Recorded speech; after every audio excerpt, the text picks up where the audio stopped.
Yelahanka flyover ಬಳಿ ಭೀಕರ ಅಪಘಾತ ನಡೆದಿದ್ದು ಕಾಂಕ್ರೀಟ್ ಲಾರಿ ಚಕ್ರಕ್ಕೆ ಸಿಲುಕಿ ಮಹಿಳೆ ದುರ್ಮರಣಕ್ಕೀಡಾಗಿದ್ದಾರೆ. ಚಕ್ರಕ್ಕೆ ಸಿಲುಕಿ ಮಹಿಳೆಯ ದೇಹವೇ ಛಿದ್ರವಾಗಿದೆ. ಗಂಡ ಮಗುವಿನ ಜೊತೆಗೆ ಬೈಕಲ್ಲಿ ಹೋಗ್ತಾ ಇದ್ರು ಮಹಿಳೆ. ಕಾಂಕ್ರೀಟ್ ಲಾರಿಯ ಚಕ್ರಕ್ಕೆ ಮಹಿಳೆ ಸಿಕ್ಕಾಕೊಂಡು ದುರ್ಮರಣಕ್ಕೀಡಾಗಿದ್ದಾರೆ. ಭೀಕರ ಆಕ್ಸಿಡೆಂಟ್ ನಡೆದಿದೆ. ಬೈಕ್ ಪಂಕ್ಚರ್ ಆಗಿ ಸ್ಕಿಡ್ ಆಗಿ ಬಿದ್ದಾಗ ಈ ಒಂದು ದುರ್ಘಟನೆ ಸಂಭವಿಸಿದ್ದು ಯಲಹಂಕ ಸಂಚಾರಿ ಪೊಲೀಸ್ ಠಾಣೆಯಲ್ಲಿ ಈ ಸಂಬಂಧ ಪ್ರಕರಣ ದಾಖಲಾಗಿದೆ. ಬೈಕ್ ಪಂಕ್ಚರ್ ಆಯಿತು, ಸ್ಕಿಡ್ ಆಯಿತು. ಆ ಸಂದರ್ಭದಲ್ಲಿ ಬೀಳ್ತಾರೆ. ಆಗ ಇಂತಹ ಒಂದು ಭೀಕರ ಅಪಘಾತ ನಡೆದಿದ್ದು ಕಾಂಕ್ರೀಟ್ ಲಾರಿಯ ಚಕ್ರಕ್ಕೆ ಸಿಲುಕಿ ಮಹಿಳೆ ಸಾವನ್ನಪ್ಪಿದ್ದಾರೆ. ಇದರಲ್ಲಿ ಬೈಕಲ್ಲಿ ಹೋಗ್ತಾ ಇದ್ರು ಮಹಿಳೆ, ಹಾಗೆಯೇ ಆಕೆಯ ಗಂಡ ಮತ್ತು ಮಗು. ಆದರೆ ಆ ಸಂದರ್ಭದಲ್ಲಿ ಕೆಳಗೆ ಬೀಳ್ತಾರೆ. ಬೈಕ್ ಸ್ಕಿಡ್ ಆದಂತಹ ಸಂದರ್ಭದಲ್ಲಿ ಪಂಕ್ಚರ್ ಆಯಿತು ಅನ್ನುವಂತಹ ಸಂದರ್ಭದಲ್ಲಿ ಆಗ ಮಹಿಳೆಯ ತಲೆ ಈ ಒಂದು ಕಾಂಕ್ರೀಟ್ ಲಾರಿಯ ಚಕ್ರಕ್ಕೆ ಸಿಕ್ಕಾಕೊಂಡು ಆಕೆ ದುರ್ಮರಣಕ್ಕೀಡಾಗಿದ್ದಾರೆ.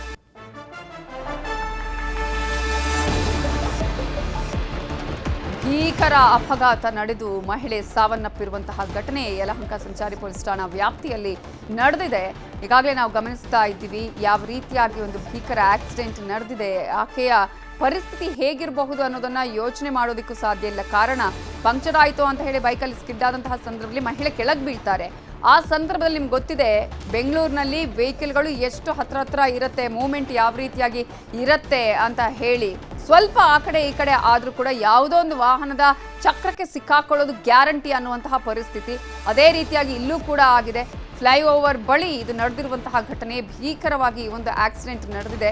ಕಾಂಕ್ರೀಟ್ನ ಲಾರಿ ಚಕ್ರಕ್ಕೆ ಸಿಲುಕಿ ಮಹಿಳೆ ಅಲ್ಲಿ ದುರ್ಮರಣಕ್ಕೀಡಾಗಿರುವಂಥದ್ದು. ಅಲ್ಲಿ ಅವರ ಬೈಕ್ ಸ್ಕಿಡ್ ಆಗಿರುತ್ತೆ. ಅಂತಹ ಸಂದರ್ಭದಲ್ಲಿ ಮಹಿಳೆ ಕೆಳಗೆ ಬೀಳ್ತಾರೆ. ಆಗ ಆಕೆಯ ದೇಹ ಆ ಒಂದು ಚಕ್ರದ ಅಡಿಗೆ ಸಿಕ್ಕಾಕೊಳ್ಳುತ್ತೆ. ಕಂಪ್ಲೀಟ್ ಆಗಿ ಆಕೆಯ ದೇಹ ಛಿದ್ರ ಆಗಿದೆ.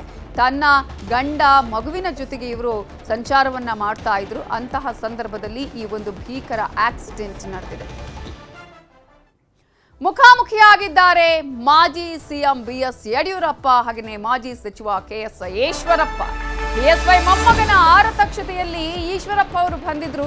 ಈಶ್ವರಪ್ಪ ಅವರೆಲ್ಲ ಕೋಪವನ್ನ ಬಿಟ್ಟು ಅಲ್ಲಿ ಭಾಗಿಯಾಗಿದ್ದಾರೆ. ಶಿವಮೊಗ್ಗದ ಶಿಕಾರಿಪುರದಲ್ಲಿ ನಡೆದಂತಹ ಆರತಕ್ಷತೆ ಕಾರ್ಯಕ್ರಮದಲ್ಲಿ ಈಶ್ವರಪ್ಪ ಅವರಿಗೂ ಕೂಡ ಆಹ್ವಾನವನ್ನ ನೀಡಲಾಗಿತ್ತು. ಆರತಕ್ಷತೆ ಕಾರ್ಯಕ್ರಮಕ್ಕೆ ಈಶ್ವರಪ್ಪ ಆಗ ಬಂದಿದ್ದಾರೆ. ಈಶ್ವರಪ್ಪ ಹೆಗಲ ಮೇಲೆ ಕೈ ಹಾಕಿ ಮಾತನಾಡಿಸಿದ್ದಾರೆ ಬಿಎಸ್ ಯಡಿಯೂರಪ್ಪ ಅವರು. ವಿಜೇಂದ್ರಗೂ ಬೆನ್ನು ತಟ್ಟಿ ಅಭಿನಂದಿಸಿದ್ದಾರೆ ಈಶ್ವರಪ್ಪ. ಸದ್ಯ ಬಿಜೆಪಿಯಿಂದ ಉಚ್ಚಾಟನೆಗೊಂಡಿದ್ದಾರೆ ಈಶ್ವರಪ್ಪ. ಆದರೆ ಮದುವೆ ಅನ್ನುವಂತಹ ಶುಭ ಕಾರ್ಯಕ್ಕೆ ಎಲ್ರಿಗೂ ಆಹ್ವಾನವನ್ನು ಕೊಡೋದು ಸಹಜ. ಅದೇ ರೀತಿಯಾಗಿ ಎಲ್ಲ ಕೋಪತಾಪಗಳನ್ನ ಬಿಟ್ಟು ಈಗ ಅವರಿಗೂ ಆಹ್ವಾನ ಕೊಟ್ಟಿದ್ದಾರೆ. ಅದೇ ರೀತಿಗೆ ಅವರು ಕೂಡ ಕೋಪಗಳನ್ನ ಬಿಟ್ಟು ಇದೀಗ ಆರತಕ್ಷತಾ ಕಾರ್ಯಕ್ರಮಕ್ಕೆ ಬಂದಿದ್ದಾರೆ. ಇದೇ ವಿಚಾರಕ್ಕೆ ಸಂಬಂಧಪಟ್ಟ ಹಾಗೆ ಇನ್ನಷ್ಟು ಡೀಟೇಲ್ಸ್ ಅನ್ನ ಕೊಡೋದಕ್ಕೆ ನಮ್ಮ ರಿಪೋರ್ಟರ್ ಕೃಷ್ಣ ಈಗ ಫೋನ್ ಸಂಪರ್ಕದಲ್ಲಿ ಜಾಯ್ನ್ ಆಗಿದ್ದಾರೆ. ಕೃಷ್ಣ, ರಾಜಕೀಯದಲ್ಲಿ ಯಾವುದು ಕೂಡ ಶಾಶ್ವತ ಅಲ್ಲ. ಕೋಪ ಆಗಿರ್ಬೋದು, ಶತ್ರುತ್ವ, ಮಿತ್ರತ್ವ ಅನ್ನೋದಕ್ಕೆ ಇದು ಮತ್ತೊಂದು ಸಾಕ್ಷಿಯಾಗಿದೆ ಅಂತ ಅನ್ಸುತ್ತೆ. ಈಶ್ವರಪ್ಪ ಅವರು ಇವತ್ತು ಮದುವೆಗೆ ಆರತಕ್ಷತೆಗೆ ಹೋಗಿರೋದು. ಖಂಡಿತವಾಗ್ಲೂ ನಮಿತಾ, ನಿಮ್ಮ ಮಾತು ಸ್ಪಷ್ಟವಾಗಿ ಸತ್ಯ ಅಂತಾನೆ ಹೇಳ್ಬೋದು. ಯಾಕಂದ್ರೆ ರಾಜಕೀಯದಲ್ಲಿ ಏನ್ ಬೇಕಾದ್ರೂ ಆದ್ರೂ ಕೂಡ ಅದು ಕ್ಷಣಿಕ ಮಾತ್ರ. ಅದಾದ ನಂತರವಾಗಿ ಅದನ್ನ ಮರೆತು ವೈಯಕ್ತಿಕವಾಗಿ ಸಂಬಂಧದಲ್ಲಿ ಅದು ಗಟ್ಟಿ ಆಗುತ್ತೆ ಅನ್ನುವಂಥದ್ದು ಈಗ ಯಡಿಯೂರಪ್ಪ ಮತ್ತೆ ಈಶ್ವರಪ್ಪ ಒಂದಾಗಿರುವಂತದ್ದೇ ಸಾಕ್ಷಿ ಅಂತಾನೆ ಹೇಳ್ಬೋದು. ಯಾಕಂದ್ರೆ ಇದೇ ಯಡಿಯೂರಪ್ಪನವರ ವಿರುದ್ಧವಾಗಿ ಈಶ್ವರಪ್ಪನವರು ದೊಡ್ಡ ಮಟ್ಟದಲ್ಲಿ ಗುಡುಗೋದ್ರ ಮುಖಾಂತರವಾಗಿ ಎಲ್ಲೋ ಒಂದ್ ಕಡೆ ರಾಜ್ಯದಲ್ಲಿ ಬಿಜೆಪಿ ಬಲಿ ಕೊಡೋದಕ್ಕೆ ಯಡಿಯೂರಪ್ಪನವರೇ ಕಾರಣ, ಚುನಾವಣೆ ಸೋಲೋದಕ್ಕೂ ಕೂಡ ಇವರೇ ಕಾರಣ, ನನ್ನ ಮಗನ್ ಟಿಕೆಟ್ ತಪ್ಪಿಸೋರು ಇವರೇ ಕಾರಣ ಅನ್ನೋ ಹೇಳಿಕೆಯನ್ನು ಕೊಡೋದ್ರ ಮುಖಾಂತರವಾಗಿ ಯಡಿಯೂರಪ್ಪನವರು ವಿರುದ್ಧವಾಗಿ ಗುಡುಗದಂತವ್ರು ಈಶ್ವರಪ್ಪನವರು.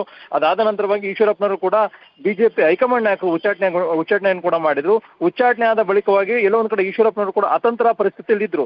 ಈಗ ಯಡಿಯೂರಪ್ಪನವರು ತಮ್ಮ ಮೊಮ್ಮಗನ ಆರತಕ್ಷತೆ ಕಾರ್ಯಕ್ರಮ ಏನು ಶಿವಮೊಗ್ಗದ ಶಿಕಾರಿಪುರದಲ್ಲಿ ನಡೀತಾ ಇದೆ, ಆ ಒಂದು ಶಿಕಾರಿಪುರದ ಕಾರ್ಯಕ್ರಮಕ್ಕೆ ಈಶ್ವರಪ್ಪನವರು ಈಗ ಭೇಟಿಯನ್ನು ಕೊಡೋದ್ರ ಮುಖಾಂತರವಾಗಿ ಅಲ್ಲಿ ಮದುವೆ ಆರತಕ್ಷತೆಯಲ್ಲಿ ಕಾರ್ಯಕ್ರಮದಲ್ಲಿ ಭಾಗವಹಿಸೋದ್ರ ಮುಖಾಂತರವಾಗಿ ಯಡಿಯೂರಪ್ಪನವರ ಜೊತೆಗೆ ಅತ್ಯಂತ ಖುಷಿಯಾಗಿ ಮಾತಾಡ್ತಿರುವಂತಹ ಒಂದು ವಿಡಿಯೋವನ್ನ ನಾವು ಗಮನಿಸಬಹುದು.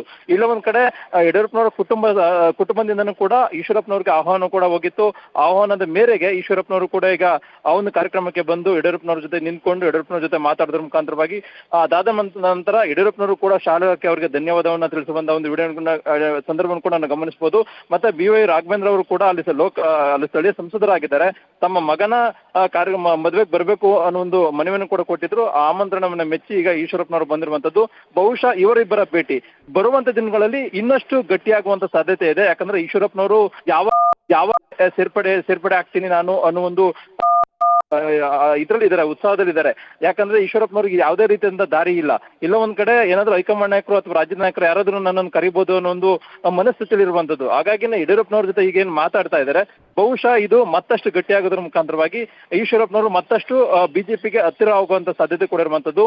ಹೀಗಾಗಿ ಬರುವಂತ ದಿನಗಳಲ್ಲಿ ಇವರ ಭೇಟಿ ಬರುವಂತ ದಿನಗಳಲ್ಲಿ ಏನೋ ಈಶ್ವರಪ್ಪ ಮತ್ತೆ ಮರಳಿ ಯಡಿಯೂರಪ್ಪನವರೇ ಅದನ್ನ ಕರೆತರುವಂತ ನಿಟ್ಟಿನಲ್ಲಿ ಕೂಡ ಕರೆತರುವಂತ ಪ್ರಯತ್ನಗಳು ಮಾಡುವಂತ ಸಾಧ್ಯತೆ ಕೂಡ ಇದೆ ಅನ್ನೋದು ಕೂಡ ರಾಜ್ಯ ಬಿಜೆಪಿ ವಲಯದಲ್ಲಿ ಕೇಳಿ ಬರ್ತಾ ಇರುವಂತದ್ದು.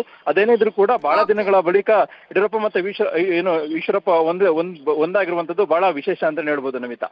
Thank you Krishna ಡೀಟೇಲ್ಸ್ಗೆ.